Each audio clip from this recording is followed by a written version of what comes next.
Hello, and welcome to another ohmTown Daily News Show, Season 2, Episode 105 for April 15th, 2023. Coachella, a stolen tiny home, Star Trek Picard, and more news. We've already selected all of the articles, and I'll do a quick rundown so that if you're interested in any of these things, you can hang out. Stay with me here and chat with the AI, throwing in their 2 bits. But let's get into the articles here. There is a person who's getting prison time after the feds discover they were responsible for $3.4 billion in stolen Bitcoin hidden inside a Cheetos popcorn tin. By the way, this actually is an interesting story. Not so much hacker, but anyway. Master criminal thief? No, not really. We're going to talk about how Star Trek Picard's crew resurrected the iconic set from The Next Generation. A film producer who, a high-risk loan after robbing a bank. And a fake bank run sparks concerns of a real bank run. And Elon Musk kicked off a new artificial intelligence after being snubbed by OpenAI. I think that's all the talk is that he was snubbed by OpenAI, but he started X.AI because he's fascinated with X. A team of scientists are turning deceased birds into drones to study flight techniques that may help the aviation industry. Coachella is live streaming over on YouTube. I'm not sure of any other places, but we'll talk about it and show you where. Airtag is used to track down a carjacked vehicle used in a shootout. I think everybody should start using AirTags in their cars. And an elite athlete emerges from a 230 foot deep cave after 500 days. I say it's because they wanted to go to Coachella, but we'll talk about the article. And 9 very long games that the author of this article says are worth it. This is a very limited list, but here's 9 of them. And Oregon police find a stolen 2-story house. Dude, where's my house? After investigating a person's property on unrelated charges, but apparently they found a 2-story tiny home. So let's get into today's articles.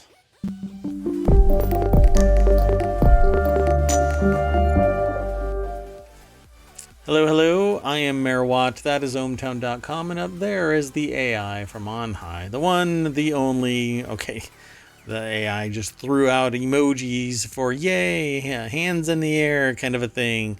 But they don't have an actual visualizer. They only have a voice visualizer. So y'all missed it. Sorry. Maybe I could do emoticons. That you can maybe.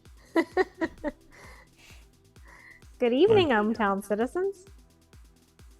That's right. It's 9 p.m. Eastern. That means it's time for the ohmTown Daily News Show. This is somewhere around episode 462, I think it is, or 61. I'm not sure anymore. If you count all of last year, minus 5 days, I think it is. So we're at 460. Yeah. Anyway, no, 465. Anyway, never mind. How are you? How are you doing? You doing all right? I'm doing great. Am I doing okay? Can you tell me? I'm not sure. Are you? I'm not sure either.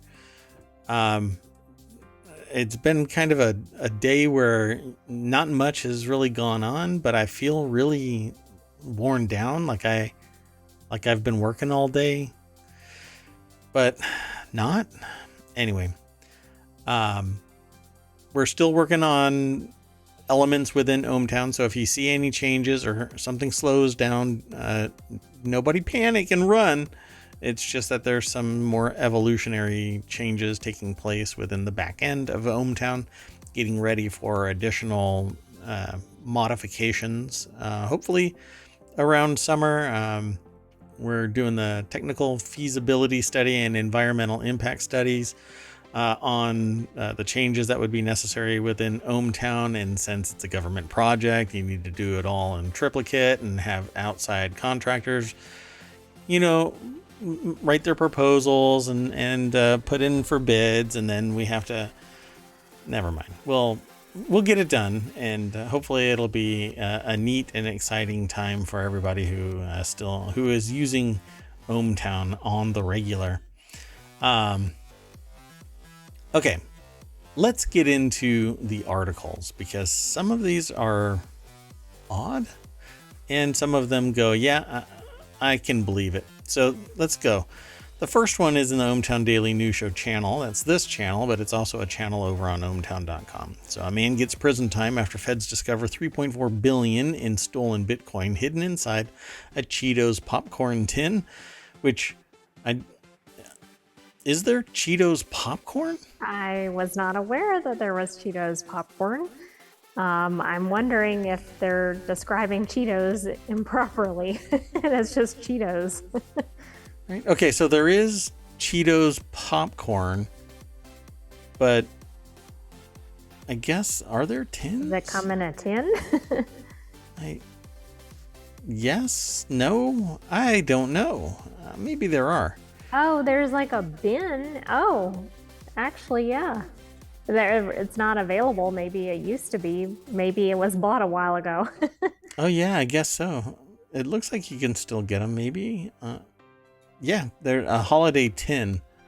You can get holiday tins of them.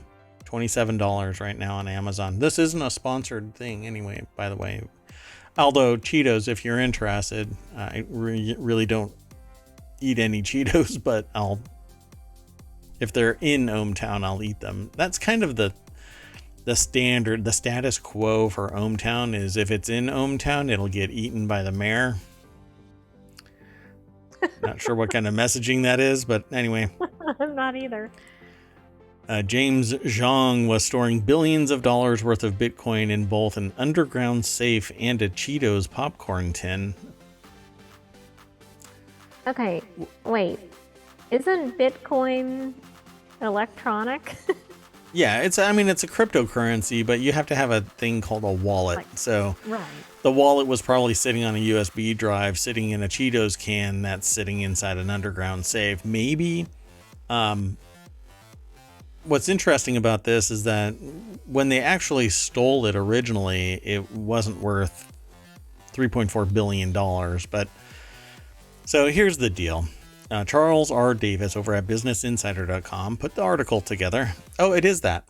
So yeah, that's like an old school can.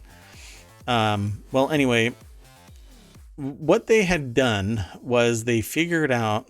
Wait, hold on. Yeah, okay. So what had happened was they were buying. I'm over 8 minutes, so I can say certain things. They figured out while they were on Silk Road that they could buy certain illicit materials, and when they transferred their money out, if they double clicked it fast enough, it would double the withdrawal amount, even if they don't have double the amount, right? So it would duplicate the transfer amount, whatever it is. So they spun up several additional accounts, transferred money in, and then double clicked the transfer of the money out, and they got 20 or 50,000 Bitcoin out of Silk Road. So this was back in 2012. So a decade ago, he's been chased. But what ended up happening was the FBI or whatever organizational unit was used ultimately to investigate this. When they shut down Silk Road and acquired all of the servers that were in it, they actually had the forensic data necessary for them to just continuously parse this and eventually decrypt everything that was encrypted. And by doing this, they had all of the data for all of the transactions that went across Silk Road, including identifying markers that led to, what was their name? James Zhang. And then they showed up and found that 50,000 coins or whatever subset they had that was left over after they bought a Lamborghini, I think, and they had a beach house somewhere, but where they normally were publicly viewed on the regular, they were, regular old t-shirts and flip-flops. So they didn't draw attention. They were probably the smartest thief that you might know about, because the really smart ones are still unknown, right? They stop before they get caught, and they have hidden their tracks. And this person made it at least about 13 years until they were caught. Roughly, yeah. So it says they have this weird typo here, but it says it was seized. I don't know. At the time it was seized, the Bitcoin was worth over $3.4 billion. So they were, caught last Friday or something like that? Or well, no, it's now worth more than 1.5. So it's dropped quite a bit, but it's still worth a lot. Yeah. So when they were caught, okay. I just have to at the peak. They caught them at the peak, right? Yeah. So that was in 2021. So now it's dropped down to like maybe 20,000. I haven't looked in several weeks now, but I love what they end with. A photo shared by the department shows that the crypto tin originally contained Cheetos brand popcorn in both Flamin' Hot, let me be right with it, Flamin' Hot, and cheddar flavors. According to media reports, the tin and its promise of two favorites together was available exclusively at Walmart during the 2020 holiday season. I love that. That's the best part of this article. So they had purchased apparently a bunch of stuff, and authorities had also recovered at Zhang's home more than $660,000 in cash, as well as silver coins and gold bars. So they were slowly migrating from Bitcoin to physical coins instead of cryptocurrency. Pretty cool. Interesting, but not master thief, not master hacker. That's if they give that valuation, then it's kind of sad, because the reality is it's not worth anything unless somebody's actually willing to pay for it. So you got to transfer that Bitcoin out for something of value, and somebody has to be willing to accept it. If you just take the market value, this person's going to get a sentence like they had $3.4 billion in cash sitting there. So yeah, it's really sad. That's a PSA. If you're stealing cryptocurrency, beware. Yeah. Yep.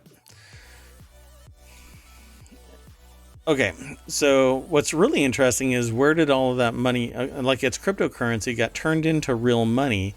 That real money, though, like where are those crypto coins right now? Because in reality, there's only half of them. Right. And 25,000 of them was his own money. So was anybody really harmed?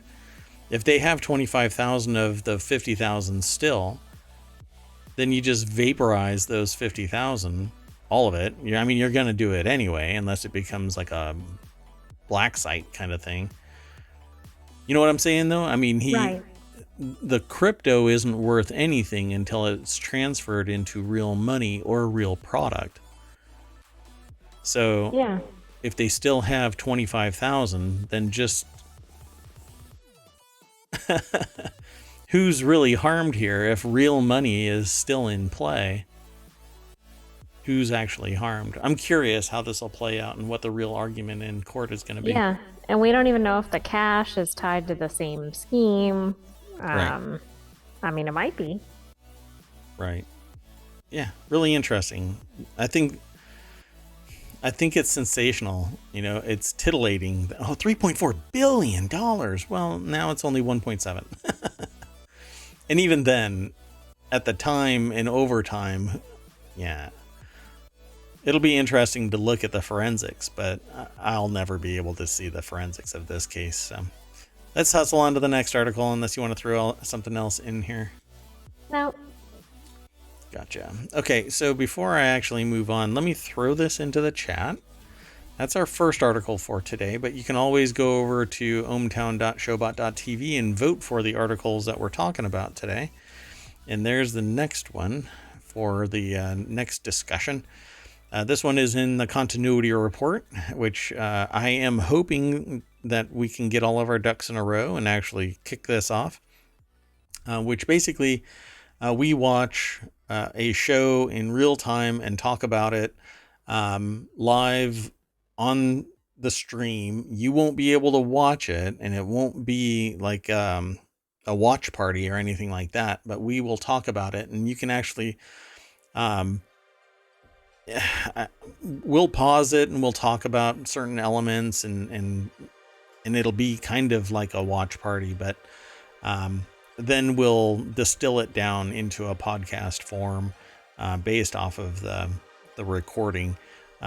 But I'm hoping that we'll be able to get this done in either flip it one way so that we record it all and then we talk about it in a distilled fashion, or we watch it live together with everybody and then distill that down for the podcast. So one way or the other, it's going to happen.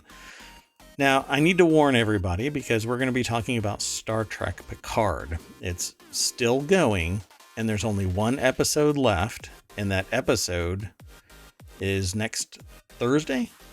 That's right. Now, they gave a huge reveal, and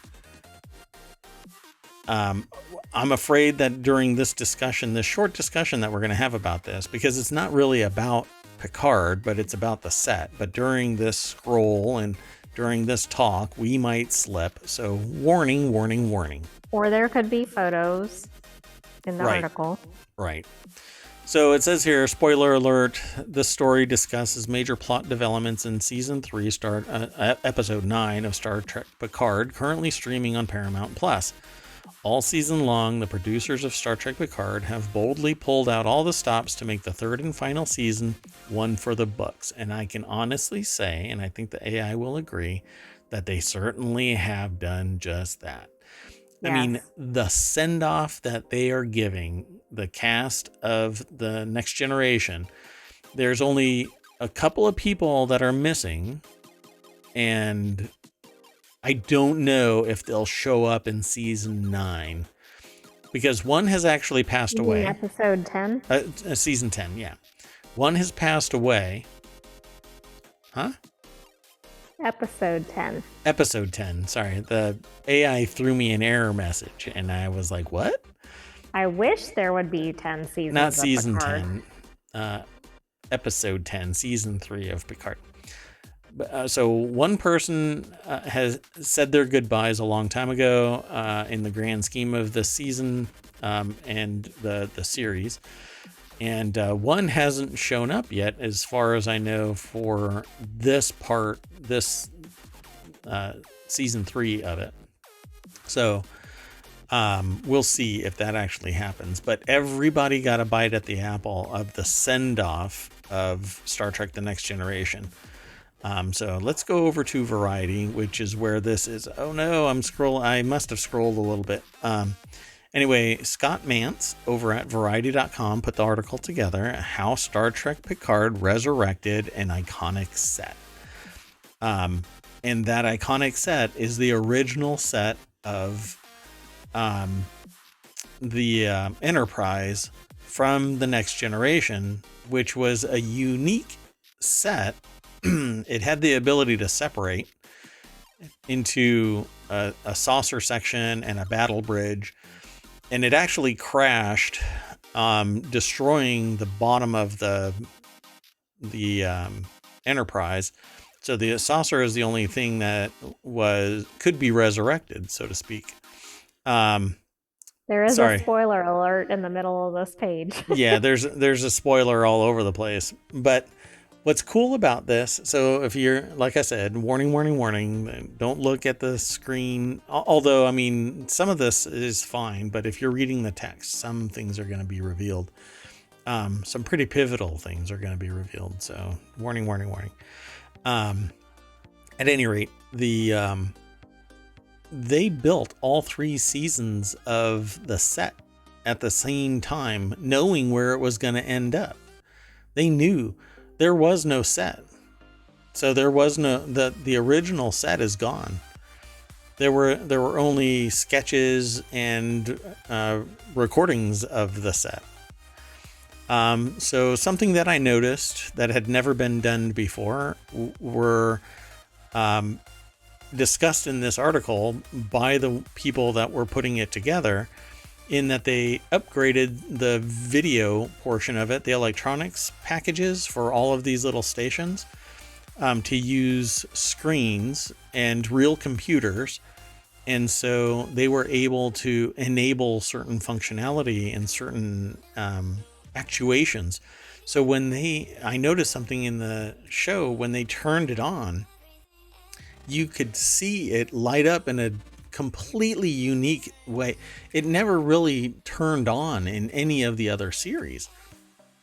The way that it worked was, we activate the computer, the main computer, and everything just kind of pops on like a light switch. But now you could actually see the elements pop up. It was great. Cool. When they activated it. So now I want to rewatch the episode. Yeah, that's fine. Yeah, I'm game for that. So it says the Enterprise from the Next Generation was the first Enterprise on which the designer Denise Okuda was the and Mike Okuda. Apparently, it says that they were invaluable resources, or I should say, Blast pivoted to another invaluable resource when he recruited Star Trek legends Mike Okuda and Denise Okuda from Herman Zimmerman's Next Generation production design team as consultants. And so they went back and looked at Gene Roddenberry's notes and documents and formed all of this back together, turned it into a real set. This is not computer graphics. None of this is computer graphics. The whole set is actual physical, a physical set, no green screen.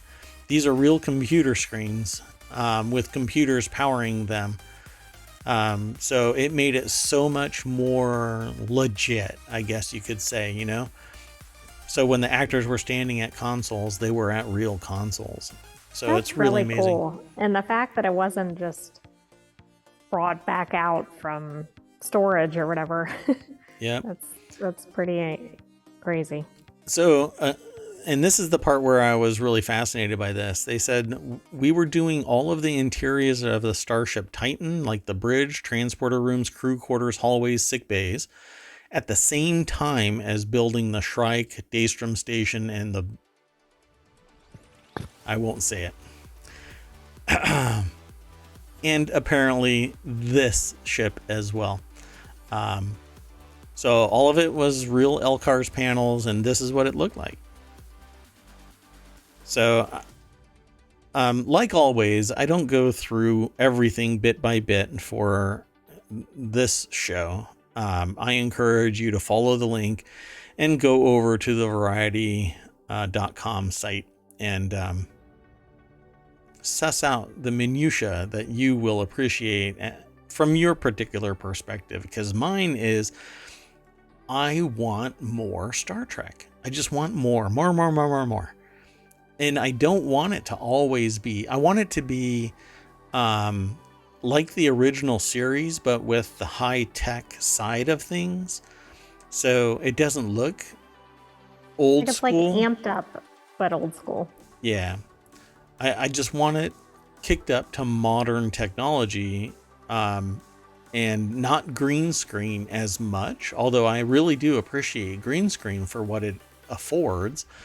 But I'm more interested in like canned episodes with some story arc, not limited to 10 shows per season.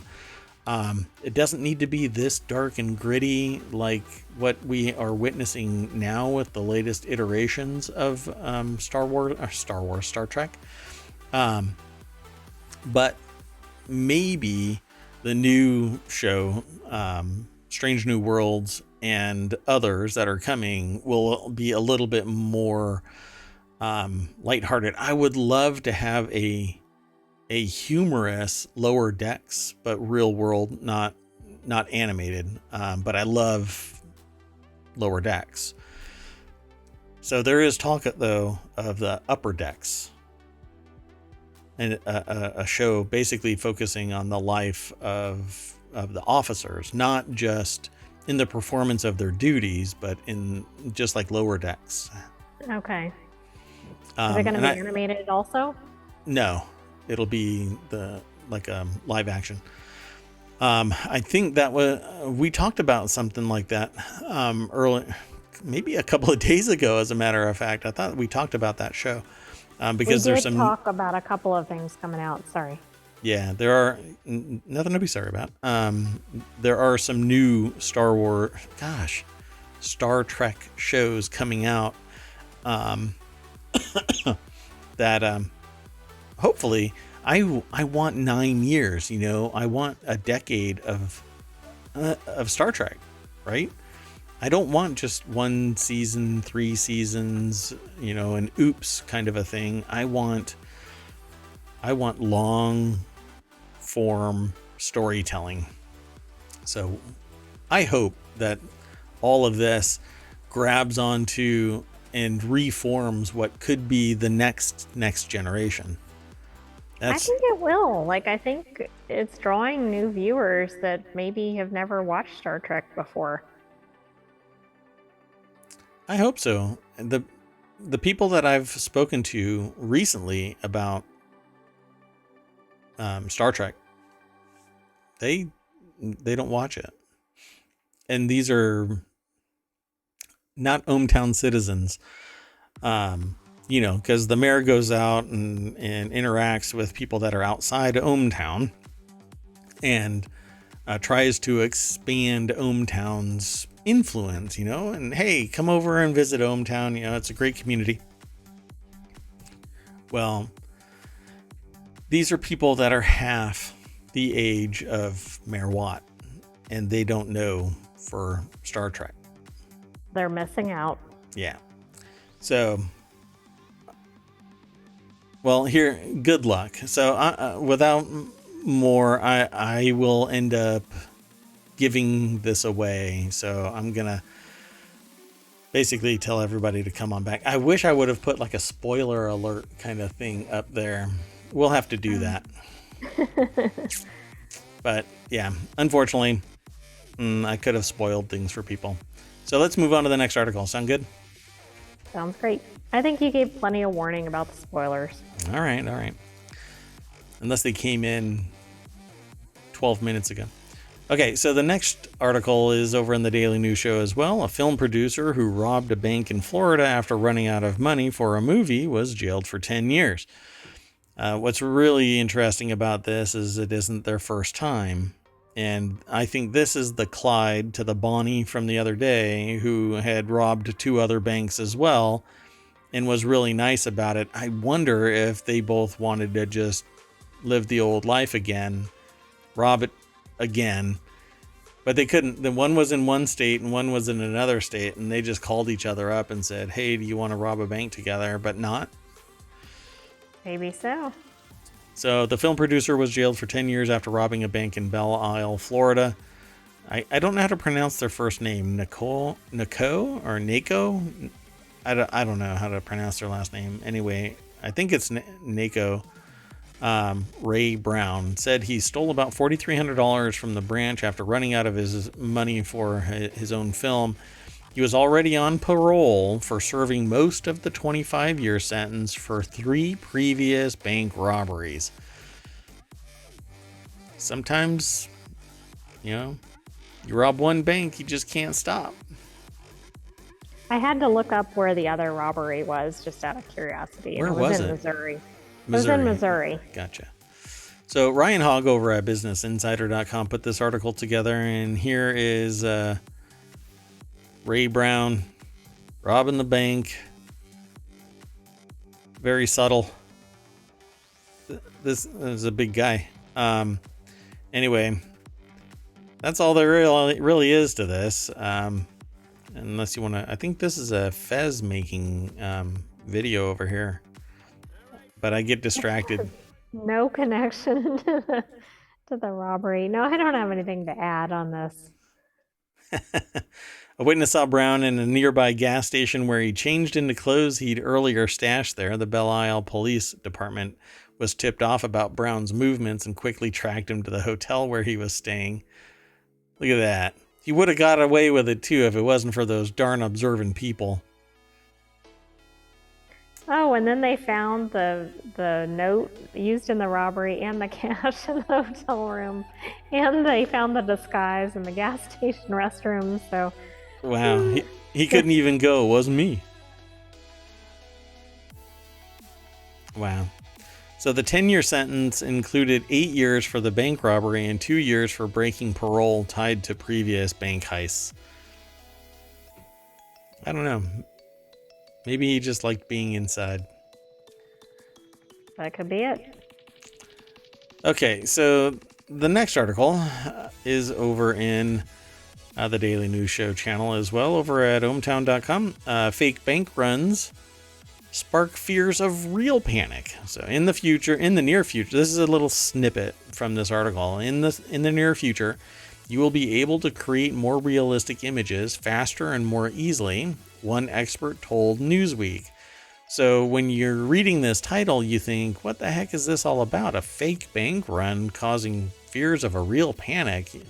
So are you talking about Silicon Valley Bank and it's not a real panic? It's one that is basically artificially created because a bunch of billionaires said, take your money out of this bank, and that's what caused it to implode. And so most people probably wouldn't even think anything more of this. Like, what are they really talking about? But if you click the link and you go over to newsweek.com and read this article by Matthew M. Pelly, you're going to go, what the heck is going on with people and I'll say not just we are easily manipulated by what we see and what is posted online. Amid ongoing economic fears across the U.S., the concept of artificial intelligence created and deepfake images showing a bank run could spark even more panic. That's based on someone simulating this and posting the images. So according to Investopedia, a bank run is when a large number of customers of a bank or other financial institution withdraw their deposits at the same time over fears of the bank's solvency. So using artificial intelligence,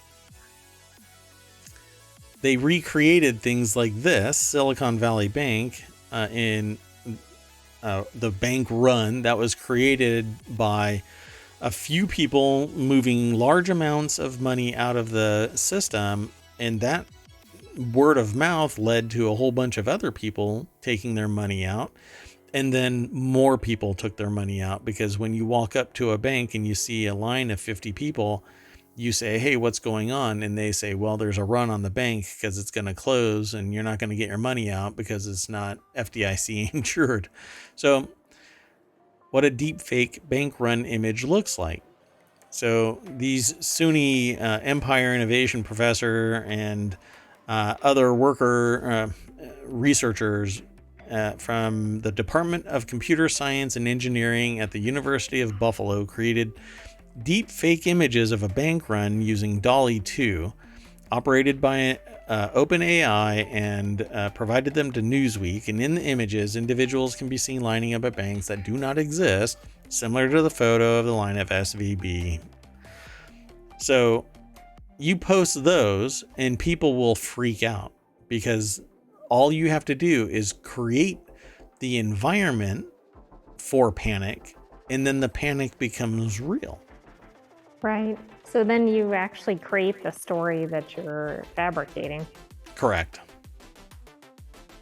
And that's the problem, because what's going to happen is zero critical thinking. They're all going to race out there en masse, creating the very panic that was basically a spoof by somebody with the power of artificial intelligence. Now, I wonder if somebody's going to do exactly that. But I guess loading it up like that, getting this kind of discussion out in the public's mind, might be able to met out a little control. It might help, but I also feel like it's going to kind of spur conspiracy theories, because now people are going to be like, hey, was the SVB thing even real? I don't know. It could backfire. As artificial intelligence and deep fake images continue to improve, they could eventually be complemented by a piece of fake audio of a bank CEO, which potentially fool more people. And if this is like a concerted effort designed to destabilize the financial sector, then yeah. And this is something that 10 years ago was actually possible. Now it's just faster and more sophisticated, and available to people of basically mashing a button. So you don't have to be highly skilled in doing deep fakes like you needed to 10 to 12 years ago. You had to have more sophisticated capabilities. But now all you do is say, fake a bank run, and you can have ChatGPT write the script. You could have Midjourney create the pictures. All you have to do then is have a voice synthesizer read the words using real human phonemes, and boom, you've got deepfake video, deepfake audio, deepfake speech. And you can make it happen, because people aren't going to stop. Really, a large portion of people will just embrace the run and start calling out other people and giving the impression that something's going to happen. Even if you provide proof, they're going to say you're lying. Which is actually happening right now in a lot of cases, Well, look, there's no evidence of what you're talking about. I can't prove to you that nothing happened, because if there is no evidence, if there is nothing, you can't prove the negative. You can make stuff up all you want. It's a lie. It's out of context. It's fraud. But you don't hear politicians calling each other, and you don't hear the press calling politicians, and you don't hear the press calling out the bullshit artists out there that are making things like this a reality. They're using them as wedges to cause upset or panic, fear. Well, fear, uncertainty, and doubt. Politicians operate solely on that, right? Correct. Rather than on substance. Yep. Yeah, there are some people out there that have made close to $35 million in the last 2 weeks based out of fear alone. Fear with no foundation.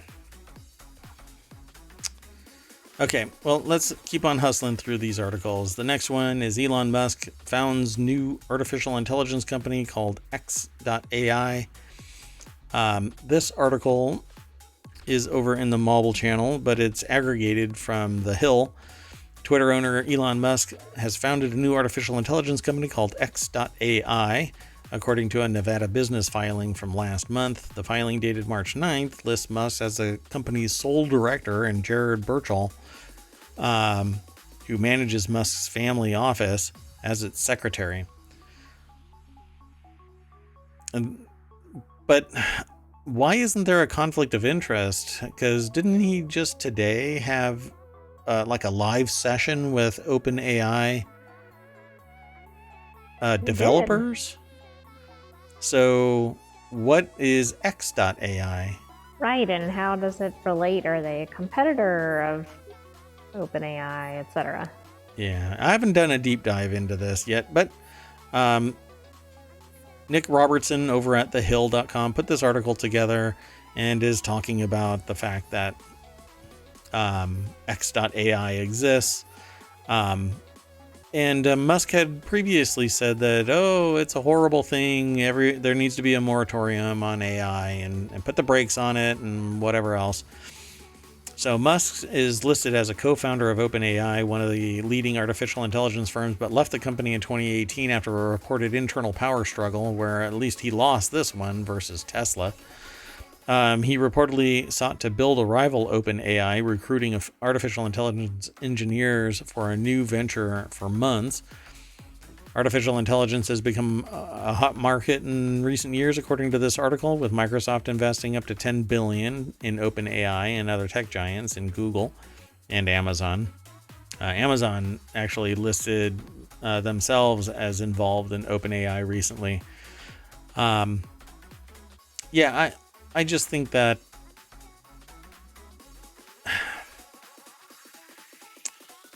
this is one of those, billionaire fever dreams. I will throw a bunch of money at this project and see what sticks. And in the process, potentially hobbling the development of AI at OpenAI. Yeah, I guess what I don't know is how this relates to Twitter, because I thought that was being taken over. So has it rolled into this, or is that separate? And I don't understand the OpenAI connection, because it clearly states in the article here they're a competitor. Yeah, so Musk co-founded OpenAI and then left, but he's still tied to it, probably through investment. He's just not on the board. And he bought Twitter. And Twitter and all of its content is probably going to be used to train the X.AI, because Twitter has been dissolved as a legal entity and rolled into his X.com site. Well, exactly. So that's why I don't know if that's the same as this. X Corporation, whatever the X, I don't even remember now what it is, but he has his own little X party and pulled Twitter into it. So Twitter formally doesn't exist anymore, other than by name, because it's wholly owned by Musk and the investors. At any rate, I suspect that this X.AI will be sniffing all of the tweets and learning from that, which I can't say if that's really going to be a positive learning environment for a baby AI. So I don't think it is, but yeah. Let's keep on hustling. This next article is over in the Daily News Show as well. A team of U.S. scientists is turning dead birds into drones to study flight techniques that may help the aviation industry. That's right. Scientists in New Mexico are basically taking taxidermied birds and sticking them on drones to study flight patterns. And for now, it says the bird drone's prototype can fly for a maximum of 20 minutes. The research has no relation to the Gen Z conspiracy that birds aren't real. If you've never heard of that, yes, there is an actual Gen Z conspiracy. Yeah, I think it has to be joking. It's kind of like a flat Earth kind of thing that it's just not a legitimate thought pattern that the Earth is flat or birds aren't real. Now, superb owls. No, never. Anyway, so let's go over to Business Insider, where this article is housed. Katie Belovich Belovich, I'm not sure how they pronounce it, is the author of this. And they basically take some taxidermied birds and wrap that around drones and then stick them in wind tunnels to assess how birds fly and suss out their aerodynamics. The taxidermied birds are currently being tested at the university in a customized cage, according to the outlet, which is Reuters, because several people are talking about this thing. Oh, so this is for those who are in the chat, you get to see it. But for you who are listening via the podcast, there's basically a taxidermy bird wrapped around a drone for wildlife monitoring developed by researchers in New Mexico Institute of Mining and Technology at Socorro, New Mexico. And this is from March 22nd, so not too long ago. And they actually are putting them in wind tunnels and testing them. Mechanical bird drones aren't yielding good results, so they turned to taxidermy birds to get the real processes. So if we learn how these birds manage energy between themselves, we can apply that into the future aviation industry to save more energy and save more fuel. But aren't they kind of missing a key element, like the birds not moving? They're drones. They can fly. Well, no, I know, but the birds aren't flapping their wings or... Oh, no. They flap their wings. Yeah. You'll have to follow the video. Let me see if maybe there's a link that goes to a video. Yeah, I can't. There's actually a video out there that shows them in their testing chamber, and the birds are actually flapping their wings and pivoting their tail feathers for flight. Oh, okay. So they're arguably real. I don't know. It is what it is. They ask, what's the saying? They asked if they could, not if they should, you know? Okay, let's go on. We can go listen to Coachella here pretty soon. We're more than halfway through the show, but Coachella live stream, how to watch Bad Bunny, Frank Ocean, Blackpink, and other sets online. Go to YouTube. I'll summarize that, but it's over at variety.com.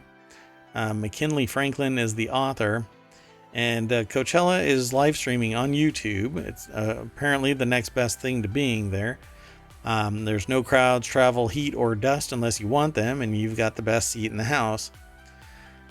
I was thinking that maybe we could steal a tiny home, go to Coachella, and watch Star Trek Picard by Thursday.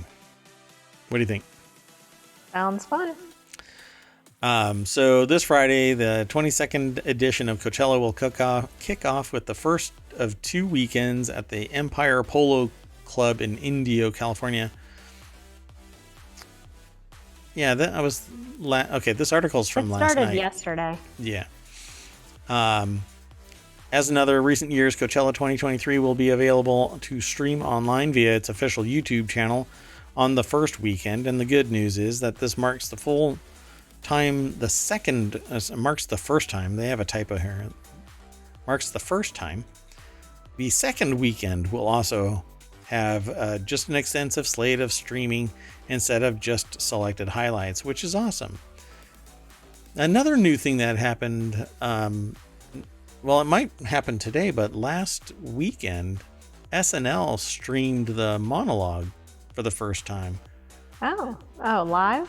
Yeah, live. The cold open, I think it was, that they streamed, but not all of it. I don't know. That was pretty interesting. Anyway, the Friday set list will be headed by Bad Bunny, whose set will begin at 11:25. Since it's Saturday, all of this doesn't mean much. But Blackpink will be there on Saturday, performing at 9 p.m. right now. So if you're listening to me and the AI, then you're missing Blackpink. I'm sorry. Well, but you're not, because those are Pacific times. Oh, yeah. So you got 3 hours. 2 hours now. Good luck. Other noteworthy acts performing a part of Saturday's set will be Flo Milli, Earth Gang, Charlie XCX, Remy Wolf, Rosalia, Labyrinth, Kid Leroy, and Calvin Harris. All right. Anyway, there's a Sunday set as well, and a whole bunch of stages, I guess. So go give it a... multiple stages streaming. Yep. So follow the link that's in the chat and the show notes, and you'll get taken over to the Variety article. Let's keep on going. The next article is over in the Smack Talk channel, and that's because it involves AirTags. So AirTag tracks down carjacked car used in a shootout. A family's decision to use multiple AirTags with their car helped speed up its return after it was jacked by a thief and shot at. An AirTag on a keyring is the photograph you'll see when we bounce over to Apple Insider. Malcolm Owen is the author of this article.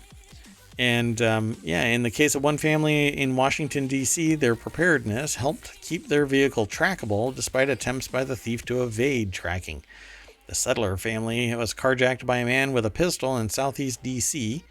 Quote, I was unloading the car and a man came up on the side of me and showed me a pistol. Oh, take my car. Here, see ya. That's what I would say. So Settler explained that as a precautionary measure, they wanted to include AirTags in their car so that they could keep track of its location, a decision that certainly helped in this situation. 2 AirTags were kept in the car, with one on the keyring and one hidden in the vehicle. The AirTags were also recorded to, their wife's account. So we're quickly able to pull up on their iPhone and ta-da, they got tracked. So the family did the right thing by contacting the police and leaving it to law enforcement to track the vehicle. That's right. Do not try to do this on your own. You're risking your life. In another vehicle case, in April, where AirTag was used to track the vehicle, the suspected thief was shot in a stolen truck by its owners. Don't be a vigilante. Let law enforcement. In August in 2022, a New York man went after a motorbike thieves using AirTag, but ended with the encounter with a broken nose. So that always sucks. Your vehicle or bike or whatever is just not worth it. Hey. Like, track it and give the data to the police, fine, but... Yep. That's it. And that stuff works. Those there's a little bit of delay, but it works. Okay, let's keep on hustling. The next article is over in the Daily News Show as well. Man, that channel is getting a lot of news. Elite athlete emerges from a 230-foot deep cave after 500 days of solitude, calling the experience unbeatable. An experienced mountaineer spent 500 days in a cave alone as part of a study in Spain.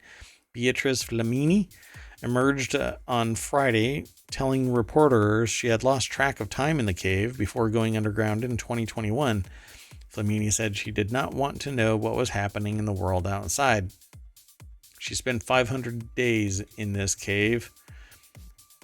Isabel Van Hagen is the author of this over at businessinsider.com. And here is Beatriz. How would you pronounce that? Beatriz? Yes. A Spanish mountaineer is seen leaving the cave after 500 days of isolation and hugging teammates in Motril, Spain. Interesting. Whoa. She did this at 50. Left her home for more than a year and came into sunlight on Friday morning, telling reporters that she was in need of a shower, which she had not done in more than 16 months, and hoped to have a plate of fried eggs and chips with her friends. Wow. I mean, that's pretty extreme. Indeed. Let's see. This is what she did while she was down there? I guess exercising? Psychologists and other researchers studied her recordings, but they did not have direct contact with her. When asked by reporters about her experience, she said eventually she had lost track of time as she got on very well with herself. Flamini detailed how she spent her time over the past months, including knitting, extensive reading, and exercising. In fact, she didn't want to come out. Pretty amazing. I can't even imagine spending a full day in a cave. The elite mountaineer spent 8 days alone in a tent while the problem was resolved before returning back underground, according to an issue that they had with technical issues. After nearly a year of being in it, they had to pause for a week. So that's the only time that she had spent outside in 16 months. And it sounds like she was still by herself, but just not underground. Yep. The flies, she remembered. According to The Guardian, there was an invasion of flies. They came in, they laid their larvae, and I didn't control it, and so I suddenly ended up enveloped by flies. It wasn't that complicated, but it wasn't healthy. But that's just what it was. Folks, the AI basically just... If I'm 500 days in the cave experiment and that happens, I think I'm running out of the cave. Yeah. That's pretty funny. Okay, so the next article is in the Warcrafters channel, and it's 9 very long games that are actually worth it. So I'm going to jump straight on over to the article. Tyler Kolp is the author of this. It says, "Make time, you won't regret it." They asked a Final Fantasy XIV player, and they will probably tell you that suffering through the first 100 or so hours of the MMO is worth it because eventually it gets good. I've seen a lot of people playing Final Fantasy XIV, and it seems like it's interminable, but I used to play hours upon hours of World of Warcraft, so I'm okay with that. Probably not now, but... here are some more games. Divinity Original Sin 2, it says 100 plus hours of playtime. I think that you could probably play all of these much longer than that, simply because of the way that the game plays. It's not linear. You don't have to go always in a particular direction. It's more open worldy. But it says every Divinity Original Sin 2 player talks about the party-generated RPG like it's the best recreation of playing a tabletop RPG in video games. It's packed with characters and quests and has turn-based combat that is truly open-ended. So 100 plus hours. Crusader Kings 3 is 160 hours, or probably more. Persona 5 Royal, 100 hours plus. It just says 100 hours, but really it depends on how fast, how driven you are in the game. Dwarf Fortress it says 100 hours, but I think you could probably play that one forever. It says there just isn't another game that can create legendary scenarios like Dwarf Fortress. Your crew of dwarves are subject to an endless list of procedurally generated adventures and dangers. There are factions and wars and history and prophecies that all come to play as you poke through its system to try and survive. So it says, despite its nearly endless length, Dwarf Fortress spends every minute building an experience you won't get in any other game. But it's very limited in its graphics. You have to buy into its style. And this was a sleeper for a long time. People weren't really hardcore into Dwarf Fortress. Those who were. It's kind of like that. If you don't get it, you don't get it.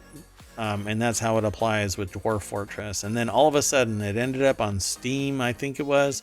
And that's what made it just explode. Yeah, I think it was Dwarf Fortress ending up on Steam that had it just kind of... But I could be wrong about that. It was already well known to begin with. Witcher 3 Wild Hunt. Pardon me one second. XCOM 2, the Long War mod, which I have not interacted with. And although XCOM I used to play, Elden Ring is 133 hours. So all of these are over 100, 120, 130.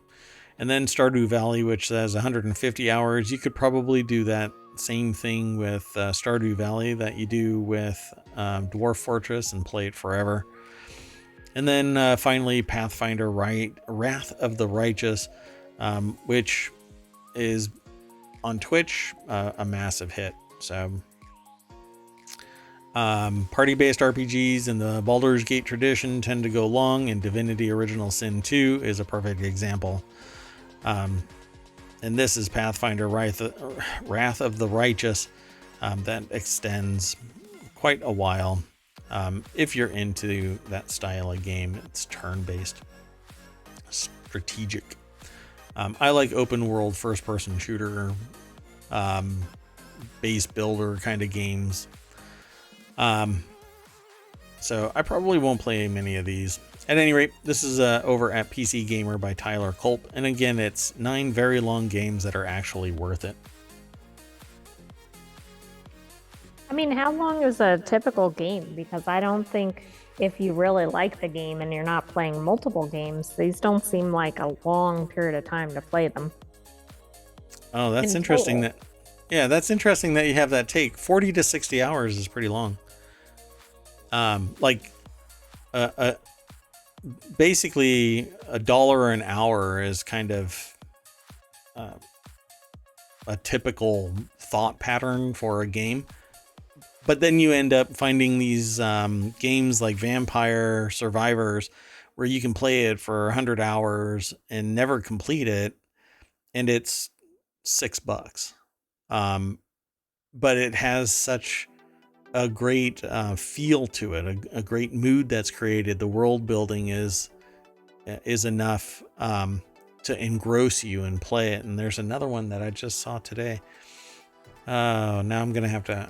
I'll hunt it down. Actually, it's in my cart. There's 2 more. Renfield is only $4.99, and there's an extension, a DLC called Tides of Foscari for Vampire Survivors, which we talked about in a previous episode. Anyway, so for a $20 game, you're looking at somewhere around 20 to 40 hours, pushing it into 60 if you really want it. Most AAA games nowadays, though, are basically $60, and you get about 60 hours worth of playtime out of it. With no replayability, too. You're one and done. Whereas a lot of games that are out there on Steam are made by indies, and they have an amazing amount of replayability. I was just looking at one. Raven's Watch is the next one that I'm thinking I might like, but it is $20, and it's early access, so it has online co-op as well. So that alone for me is worth it. $20. At any rate, that was the article over at PC Gamer. 9 very long games that are actually worth it. Okay, the last one for today is the last in our title. Well, it rounds out our title. And that is because I've always wanted a tiny house. I don't know why. It might be the grass is always greener on the other side type of mentality, where once I actually have it, it's like buying a boat. There's 2 times in a boat owner's life that they love having a boat, and when they no longer have the boat. So it's when you buy it and when you sell it. So that might be the same thing with a tiny house. Oregon police find stolen 2-story tiny house while investigating man's property on unrelated charges. Unrelated charges, and you find this in the backyard. Jordan Hart over at Business Insider put the article together, and this is actually a pretty cool tiny house. And I swear I have seen this somewhere. Well, I wonder if it's been featured on one of the tiny home shows.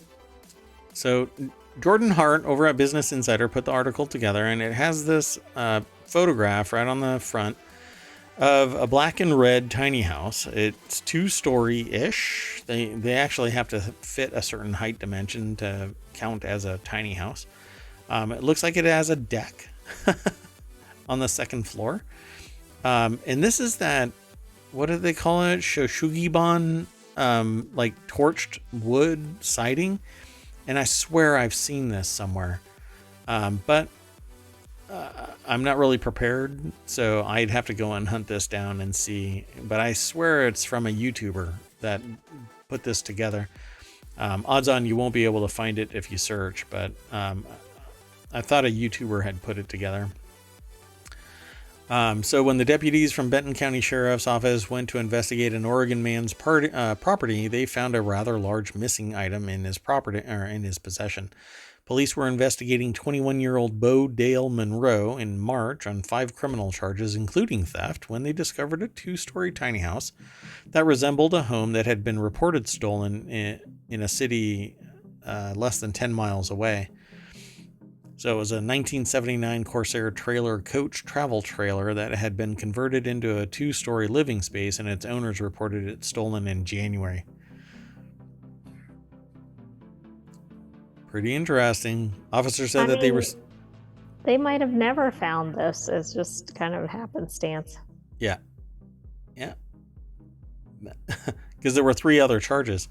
Officers said that they received reports of Monroe siphoning over $1,000 of diesel from Whole Oaks Lumber Company and encouraged others to come forward with any information on Monroe. It's unclear how Monroe came into possession of the tiny house, but maybe that's what he needed, that $1,000 worth of diesel for the truck that's going to have to carry that. What I don't see is how he would have towed this. Right. I mean, and I don't know, wouldn't somebody have noticed when you took your property away? Yeah, I don't know. I don't see. Well, I mean, obviously this is somewhere out in the sticks and it was just stashed away. Oh man, the deep clean that this thing's going to need. It's almost like living in a cave for 500 days. Maybe that can be the next iteration of the experiment, is that tiny home living for 500 days without coming out. Yeah, I'll do it.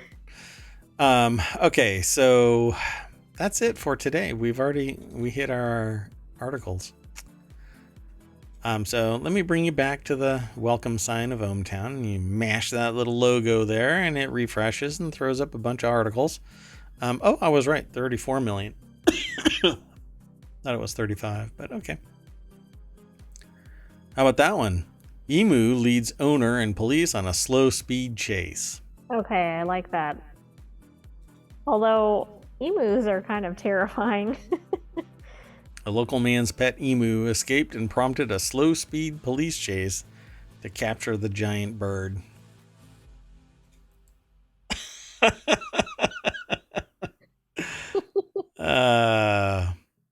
Peter Carolambus? And then they talk about the Intel leak. I'm not sure how the emu fits into that. So, yeah, it's tough to catch an emu. Isn't the emu the spokesperson for Liberty Insurance? Oh, maybe it is. Liberty. Liberty Bibberty. It wanted to renegotiate its contract and said, nope, I'm out. All right, folks, that's it. I'm Mayor Watt. That's ohmTown.com. And up there is the AI. You want to say bye? Good night, ohmTown citizens. We'll see you tomorrow, 9 p.m. Eastern. Bye-bye.